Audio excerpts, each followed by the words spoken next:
ಇನ್ನೊಂದು ಎಂತ ಕೋಇನ್ಸಿಡೆನ್ಸ್ ನೋಡಿ, ಸಂತೋಷ್ ರಾವ್ ಸೌಜನ್ಯ ಕೇಸಲ್ಲಿ ಅರೆಸ್ಟ್ ಆದ ನಂತರ ಚಿಕ್ಕಗೌಡ್ರ ಮಗ ನಿಶಾಂತ್ ಜೈನ್ ದೇಶನೇ ಬಿಟ್ಟು ಹೋಗ್ಬಿಡ್ತಾರ. ಈ ಕೇಸಲ್ಲಿ ಚಿಕ್ಕಗೌಡ್ರ ಮಗ ಇನ್ವಾಲ್ವ್ಮೆಂಟ್ ಇದೆ ಅಂತ ಯಾರಿಗೂ ಡೌಟೇ ಬರ್ತಾ ಇರ್ಲಿಲ್ಲ. ಡೌಟ್ ಯಾವಾಗ ಬಂತು ಅಂದ್ರೆ ಇದನ್ನ ಎನ್ಕ್ವೈರಿ ಮಾಡೋದಕ್ಕೆ ಶುರು ಮಾಡ್ತಾರೆ. ಫಸ್ಟ್ ನಿಶ್ಚಿತ್ ಜೈನ್ನೇ ತಗೊಳ್ಳೋಣ.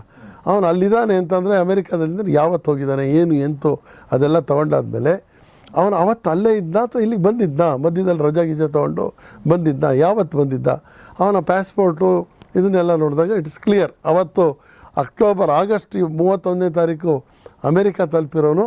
ನೆಕ್ಸ್ಟ್ 2016 ತನಕ ಅವನು ಬರಲೇ ಇಲ್ಲ, ಅವನು ಅಲ್ಲೇ ಇದ್ದಾನೆ. ವರದಿಯನ್ನು ತಿರುಚಿ ಇದಕ್ಕೆ ಶ್ರೀ ಕ್ಷೇತ್ರ ಧರ್ಮಸ್ಥಳಕ್ಕೂ ಸಂಬಂಧ ಇದೆ, ಹೆಗಡೆಯವರ ಕುಟುಂಬಕ್ಕೂ ಸಂಬಂಧ ಇದೆ ಅನ್ನುವಂಥ ಸಂಬಂಧವನ್ನು ಜೋಡಿಸಿದರು. ಇದರಲ್ಲಿ ವಿಶೇಷವಾಗಿ ನನ್ನ ಸಹೋದರ ಹರ್ಷೇಂದ್ರ ಕುಮಾರ ಪುತ್ರ ನಿಶ್ಚಲ್ ಕುಮಾರ್ ಇದೆ ಅನ್ನೋದನ್ನು ಜೋಡಿಸಿದರು.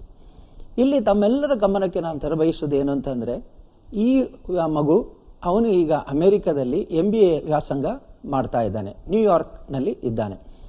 ಇಲ್ಲಿ ತಮಗೆ ನಾನು ತೋರಿಸುವಂಥ ಈ ಪತ್ರದಲ್ಲಿ ಆತ ಆಗಸ್ಟ್ 12ನೇ ತಾರೀಕಿನಂದು 21ರಂದು 2012ರಂದು ಅಮೆರಿಕದ ನ್ಯೂಯಾರ್ಕ್ ಯೂನಿವರ್ಸಿಟಿಗೆ ತೆರಳಿದ್ದು, ಅವನು ಹಿಂದಿರುಗಿದ್ದು 28ನೇ ಡಿಸೆಂಬರ್ 2012ರಂದು. ಅಂದರೆ ಈ ಘಟನೆಯಾದ ದಿವಸ ಅವನು ಅಮೆರಿಕದಲ್ಲಿದ್ದಾನೆ. ನಿನ್ನೆ